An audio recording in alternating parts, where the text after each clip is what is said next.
नंगे पैर चले, पैरों में चप्पल भी नहीं और पैरों में बीमारी होती है। चलते चलते सुदामा जब महान वन में पहुंच जाते हैं, आए बीमारी हड्डी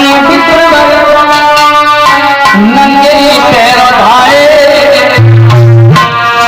चलते चलते आज सुदामा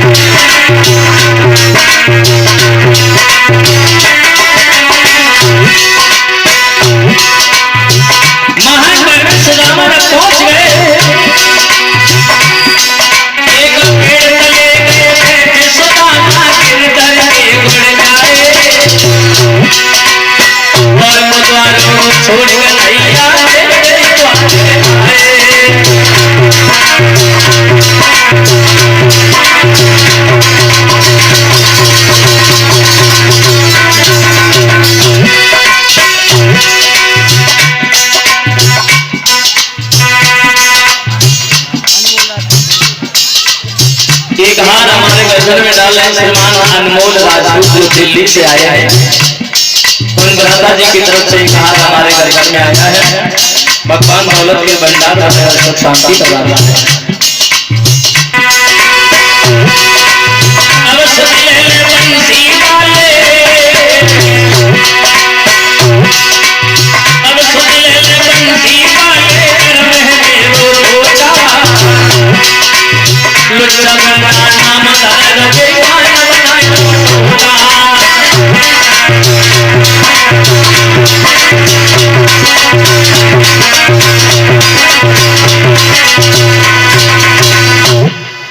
आज सुदामा जब महान वन में पहुंच गए हैं, एक पेड़ के तले बैठे गए, ठंडी हवा के झोंकों से सुदामा को नींद आ गई। सुदामा वहीं पर सो गए।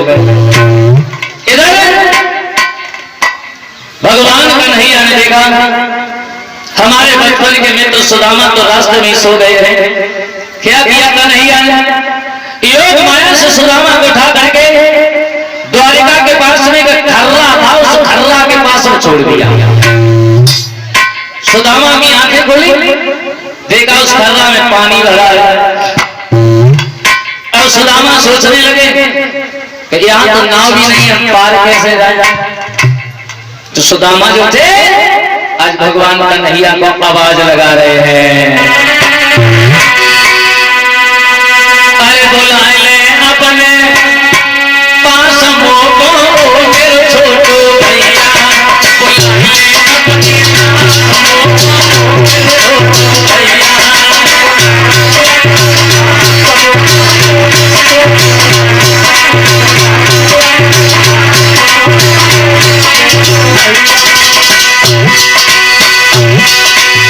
मेरे छोटो भैया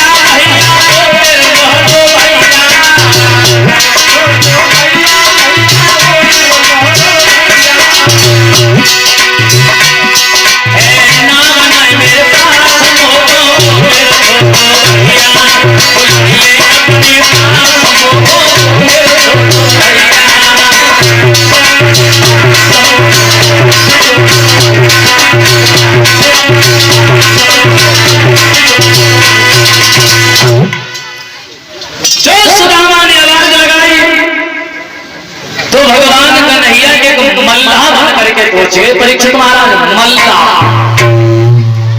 तो कन्हैया सुदामा से बोले, देखो भैया नाव में बैठा करके हम पार तो कर देंगे, मगर उतराई में जाने के लिए तुम्हारे पास में कुछ है? सुदामा सोचने लगे थोड़े से चावल है, अगर से हम इन चाय दे दिए हम कन्हैया का दिए जाएंगे। जवाब दो भैया,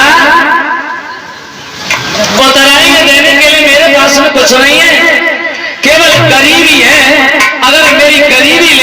तो तुम हमसे हमारी गरीबी।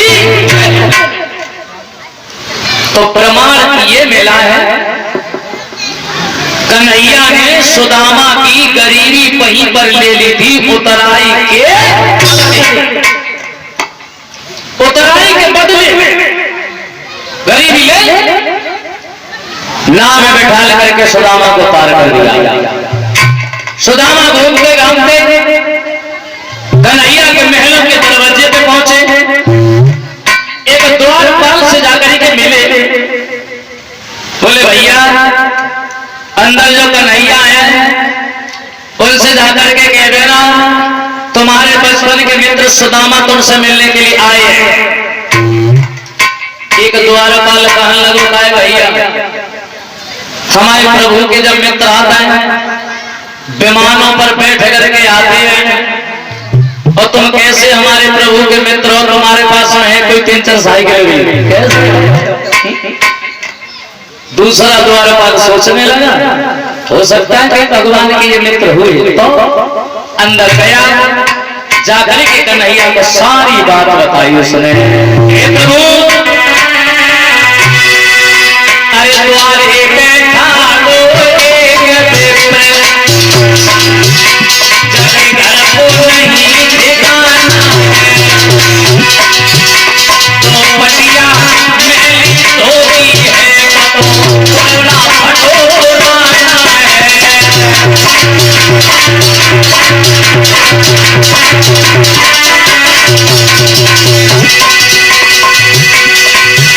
पता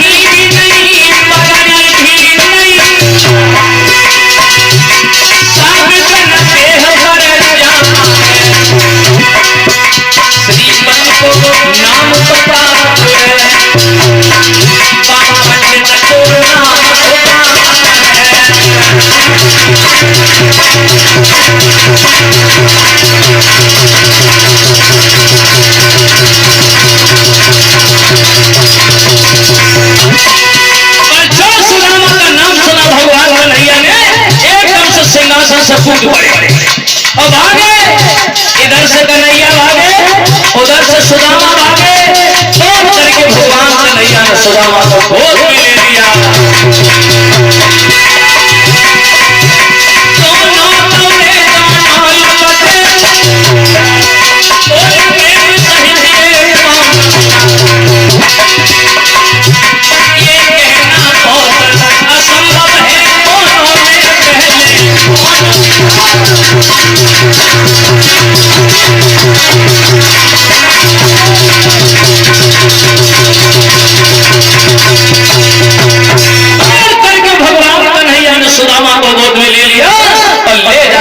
सिंहासन पर बैठा। एक हार रोहित कुमार जी की तरफ से मेरे घर में आया है। रोहित राजपूत जोशी गांव के हैं। भगवान लंबी आयु में सुख शांति प्रदान कर रहे हैं। दीपक में घी और प्रिंस भगवान की कथा भगवान लंबी आयु में सद्गति प्रदान कर रहे हैं। सिंहासन पर बैठा दिया। दशा जब निहारी है, आंखों से आंसू गिरने लगे। पैरों की तरफ जब देखा है, पैरों में बीमारी फटी थी। उन बीमारियों को देख करके भगवान कन्हैया इतने रोए जो कन्हैया के आंसुओं से सुदामा के पैर क्या हुई दशा।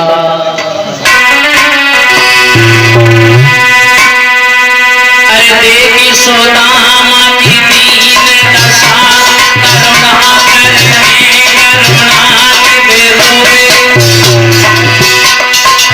पानी परात को हाथ छुआए, नयन के लसों तक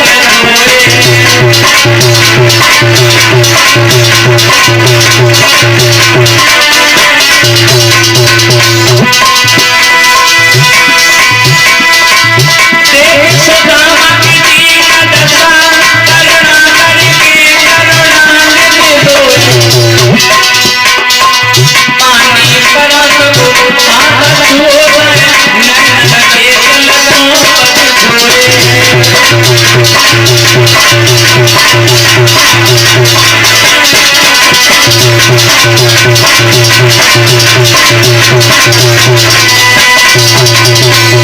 इतने जो कन्हैया के आंसुओं से सुदामा के पैर धुल गए।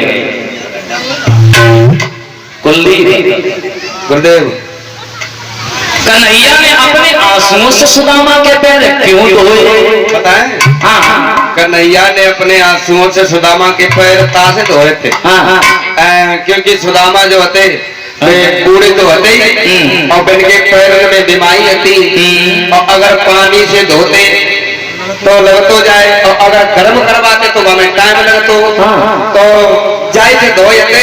क्योंकि जो आंसू होत वे गर्म होत और नमकीन होत, और ना मानो तो तुम लोग अगर रोइयो तो चाटे देख लियो तासे धोए और फिर कहां से धोए। देखो हमें तो प्रमाण से मिला है। कौन सा? कि सुदामा जो थे ये पूर्व जन्म में केवट थे। केवट, जब प्रभु श्री राम केवट के पास में पहुंचे थे तब केवट ने राम के पैर गंगा जल से धोए थे। तब राम ने केवट को ये वचन दिया था, केवट भैया आज तो तुम हमारे पैर गंगा जल से धो रहे हो, अगले जन्म में जब तुम हमारे मित्र बनोगे तब हम तुम्हारे पैर अपने आंसुओं से धोएंगे, इसलिए धोए।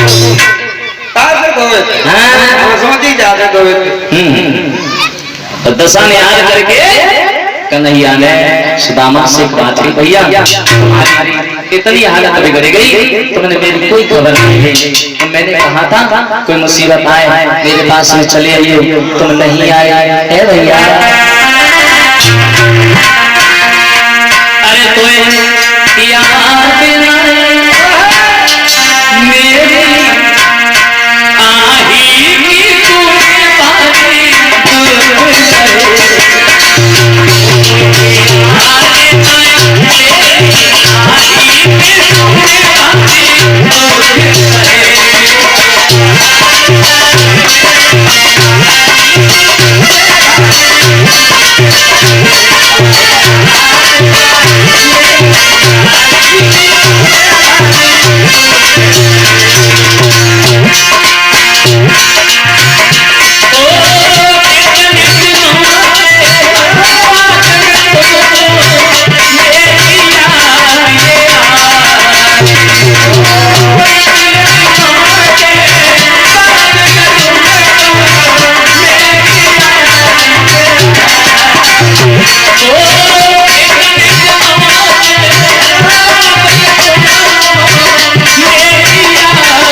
तुम्हारी इतनी हालत बिगड़ गई, कोई खबर नहीं।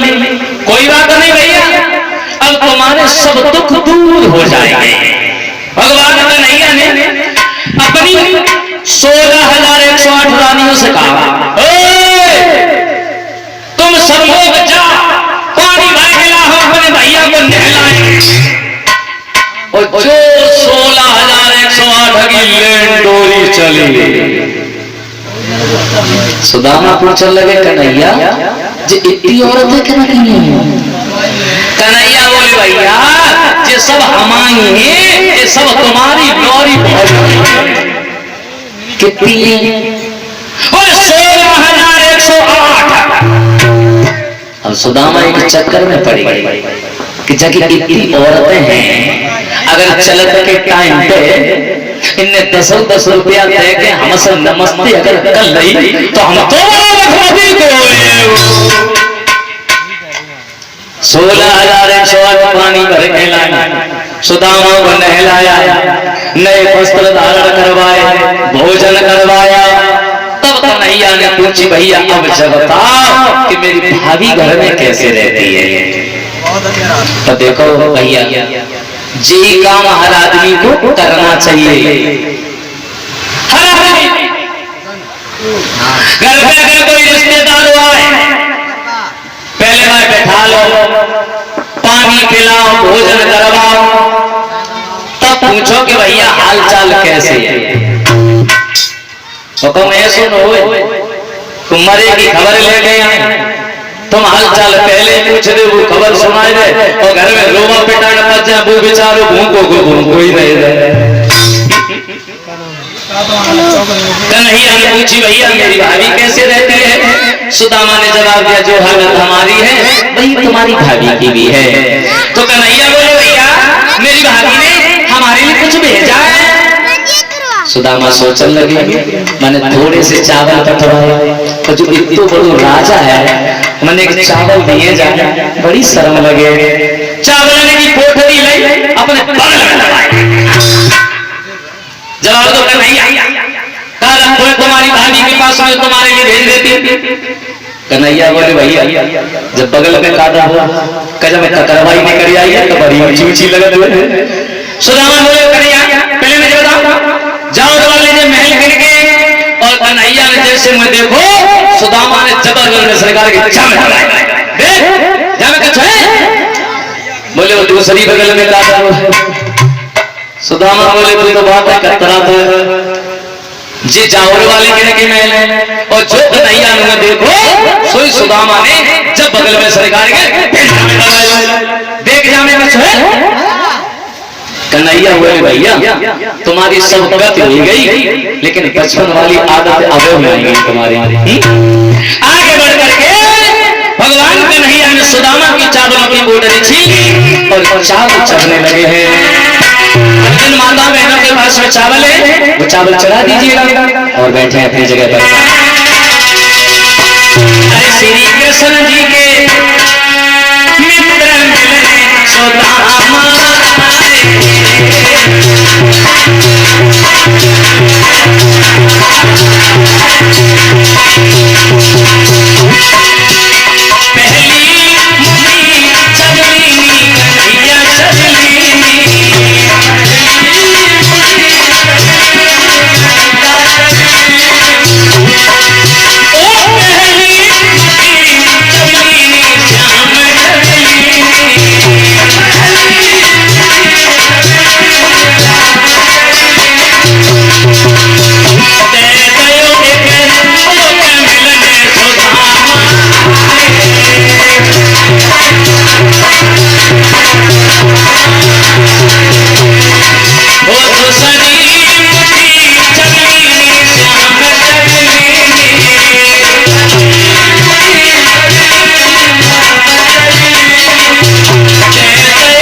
पीछे से रुक्मणी ने कलाई पकड़ ली।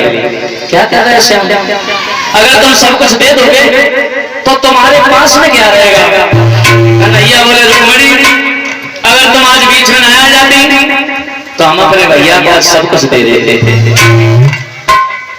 अब थोड़े समय के लिए सुदामा रुके फिर कन्हैया से बोले कन्हैया अब हमें चलना चाहिए हमें आज्ञा दो। कन्हैया बोले तुम भैया गई आया अरे 4-4 10 दिन रुक लेते मेहमानी खा लेते तगड़े हो जाते हम तुम्हें भूल भवा देते तब चले जाते। बोले ना भैया हमें जाना चाहिए क्योंकि हमारे घर पे तुम्हारी भाभी हमारा इंतजार कर रही होगी। सुदामा जब चले तो सबसे पहले रुक्मणी जी निकल के आए, बोले दादाजी नमस्ते। सुदामा बोले नमस्ते पुत्रवती भव। बोले दादाजी अब की बार आओ, दीदी को साथ में लेकर के आना। सुदामा बोले ठीक है हम ले दीदी को संग में। अब रुक्मणी चली गई, सुदामा जी हाथ नहीं गाय गए कतरे के जेमे कस देखे जाएंगे। फिर जामवंती और जामवंती बोली दादाजी नमस्ते। सुदामा बोले नमस्ते। अब की बार दीदी को साथ में ले। सुदामा बोला ले दीदी संग में जा। देव चली गई, उन्हें पे सुनाई अब सुदामा जवा से कैसे आए सेवा के नहीं अगर बचाई तरीका से नमस्ते करते रहे तो 3 महीना हमें नमस्ते नहीं लग जाए। एक ही बार तो सुदामा ने सबसे नमस्ते कर ली, नमस्ते। तो सुदामा जब चले तो कन्हैया अपने दोनों हाथ उन्होंने बगल में दबा करके चले। सुदामा सोच लगे हो सकता जाने अपने घर औरत की डर के वजह से कसम अकेले कुछ नहीं है। कन्हैया सोचने लगे जाओ भाई मैं दूर कर एक हाथ निकालो, जवाब तो भैया चल रास्ता बनी जाए तो सीधे चले गए। हाथ में देखो कसुनाए ना। सुदामा सोचने लगे वही सकत हुए दूसरे हाथ में कछुए। दूसरा हाथ जब निकाला उसमें एक फूल था, फूल जब सुदामा को दिया है, सुदामा वो फूल को देख करके चले गए। बोले बालापन के मित्र हम कहाँ थे असराब, और जो भगवान हमको दयो बस सोई लीजो। दोनों लोग वापस हो गए। सुदामा ने सोची हम गरीबी की बात कर रहे हैं, लेकिन गरीबी तो कन्हैया ने पहले ही ले लेनी उतराई के बदले में। जब दोनों लोग वापस हो गए, इधर योग माया को इशारा दिया है कन्हैया ने जिस तरीका से द्वारिकापुरी बनी है, रात ही रात में जाकर के सुदामापुरी बना करके तैयार कर दो। अब रात ही रात में सुदामापुरी बन करके तैयार हो गए। सुदामा पहुंच गए जिस जगह पर सुदामा की झोपड़ी पड़ी थी, वहां देखा आलीशान महल कर गए। अब सुदामा कहीं बैठ करके रोने लगे, सोचने लगे है कन्हैया हम तो उससे मिलने के लिए गए, इतने में किसी ने हमारी झोपड़ी को हटा करके अपना महल बनवा लिया है। तब तक ऊपर से भावनी ने आवाज लगाई, नीचे उतर के आई, अपने पति की कलाई पकड़ करके सीढ़ियां हाथा पर चढ़ा करके ले गए। सुदामा बोले तुम कहने के महल में रहती हो, मैं तो झोपड़िया पड़ी है। जवाब दो पिया जी अपने ही महल है, किन्ने बनवाए? जवाब दो रात कन्हैया आए थे उन्होंने जो महल बनवाए हैं। सुदामा बोले वाह इतने नए नए वस्त्र चुनरिया कितनी लंबी, अरे हीरा मोतियों से जड़ी गई, किन्ने पहनाई? भामिनी बोली पिया तुम घबरा के रहे हो, अरे देवर जी राती आए उड़ाई गई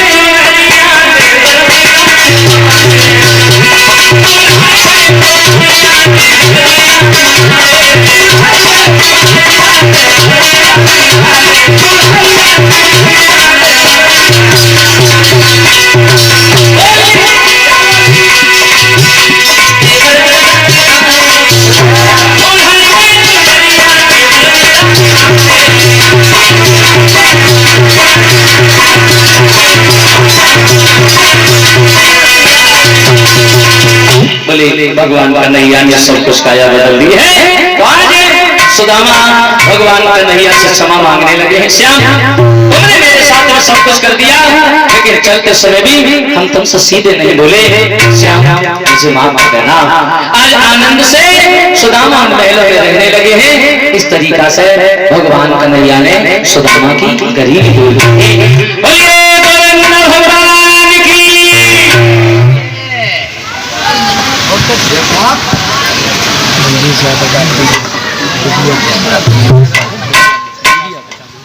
ये 50 रुपए श्रीमान मंजेश यादव जो डिबियापुर के रहने वाले हैं, उनकी तरफ से भगवान की कथा में दान करें। भगवान दौलत के भंडार में सुख शांति प्रदान है।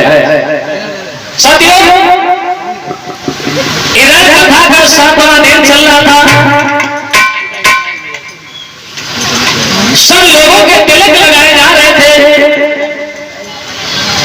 तक्षक नाग चला है परीक्षित को डसने के लिए और गुरु धन्वंतर चले परीक्षित को।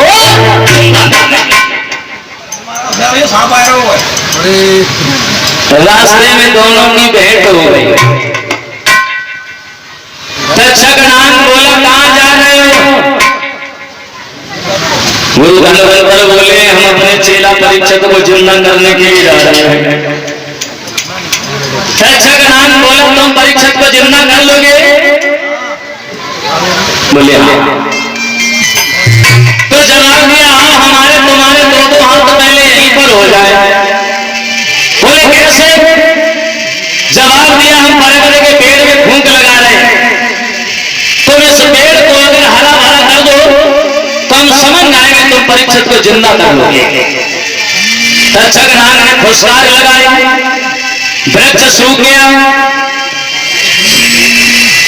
और बताया जाता है गुरु धन्वंतर की जहां तक नजर जाती थी वहां तक जहर नहीं रहता था। वृक्ष हरा भरा हो गया। तक्षक नाग सोचने लगा, पहले अब हम गुरु धन्वंतर से क्या किया? वो तक्षक नाग एक सोता बन गया। सोता बन करके आगे रास्ते में जा करके जमीन पर लेट गया। धन्वंतर नहीं समझ पाए, सोता उठा करके कंधे पर रख लिया। तो तक्षक नाग ने गुरु धन्वंतर की पीठ में डस लिया। पीठ पर गुरु जी की नजर नहीं जाती थी। धन्वंतर बोले, चेला धोखा हो गया, अब हम बचेंगे नहीं। तुम 3 महीना तक हमारी टांग बजाओ। सब चेलाओं ने गुरु धन्वंतर को जमीन में गाड़ दिया है।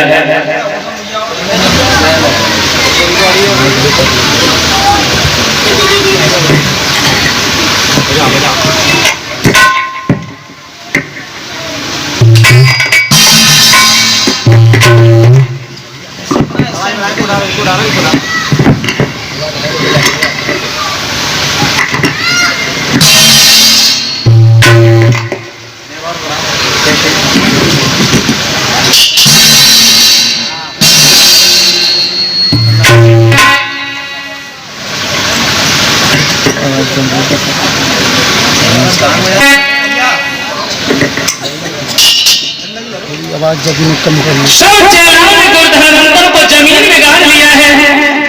तो चेला सब ढाक बजा रहे हैं।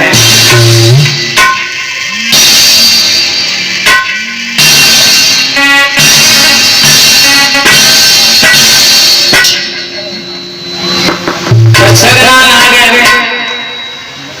आवाज लगाई, भागना नहीं, क्या कर रहे हो? चेला ने नहीं सुना। चेला सब ढाक बजा रहे हैं। बेस बना दो, ढोलक की बेस लगा।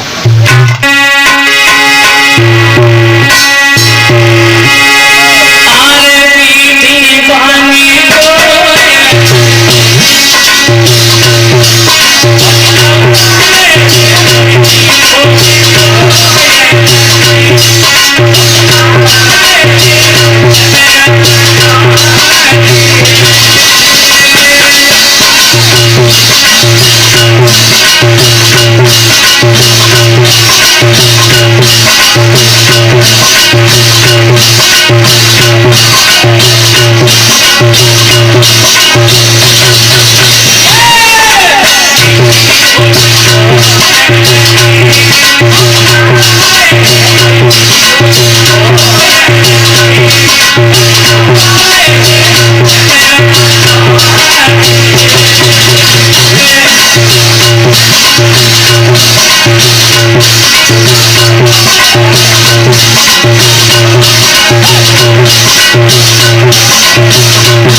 Thank you.